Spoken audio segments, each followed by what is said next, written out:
కాకినాడ జిల్లా ప్రత్తిపాడు నియోజకవర్గంలోని ఉగ్రదాడిలో మృతి చెందిన వారికి జనసేన శ్రేణులు సంతాప నిరసన చేపట్టారు. ఏలేశ్వరం నగర పంచాయతీ బాలాజీ చౌక్ సెంటర్లో మానవహారాన్ని నిర్వహించారు.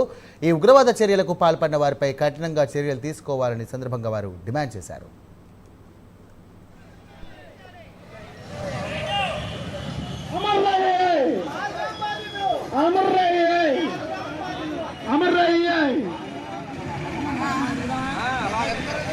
ధర్మవరం మధ్య ఒకసారి ధర్మవరం మధ్య ఎక్కడున్నా ఈ బాలాజీ చౌక్ ఎదుర్కొంటారమ్మా.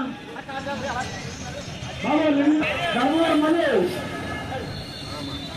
నశించాలి నశించాలి నశించాలి నశించాలి.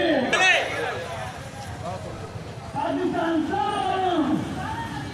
పాకిస్తాన్ కాశ్మీర్ మైసూరం ప్రాంతంలో ఇటీవల జరిగినటువంటి ఘటన ఈ విషయంలో ఒక కుటుంబమే కాదు యావత్ భారతదేశం కూడా ఈ విషయంలో చాలా విషాదంలో మునిగిపోయిన సందర్భమైంది. దీనికి స్పందించి మన అధినేత పవన్ కళ్యాణ్ గారు, ఉప ముఖ్యమంత్రి వారి ఆదేశానుసారం 3 రోజుల కార్యక్రమం భాగంగా ఈరోజు మానవహారం నిర్వహించడం జరిగింది. ఈ మానవహారంలో వారికి కన్నీటి వీడ్కోలు తెలియజేసి ఉన్నాము.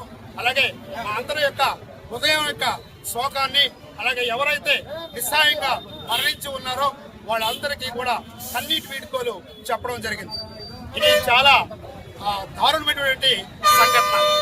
ఎందుకంటే ఒక మతాన్ని టార్గెట్ చేసి ఈరోజు ఇలాంటి సంఘటన జరగడం అనేది చాలా దురదృష్టకరం.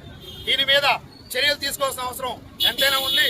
దానికోసం మనందరం కూడా దేశ భద్రత కోసం, పటిష్టత కోసం మన యొక్క సంఘీభావాన్ని, ఐక్యతని తెలియజేయాల్సిన అవసరం ఎంతైనా ఉందని తెలియజేసుకుంటూ, అలాగే ఎవరైతే మరణించి ఉన్నారో వాళ్ళ ఆత్మకి శాంతి కలగాలని, వాళ్ళ యొక్క కుటుంబ సభ్యులకి ఆ దేవుడు మనోధైర్యాన్ని కల్పించాలని, ఇలాంటి సంఘటనలు మరలా పునరావృతం కాకుండా మనం కట్టుదిట్టమైన చర్యలు తీసుకోవాలని చెప్పేసి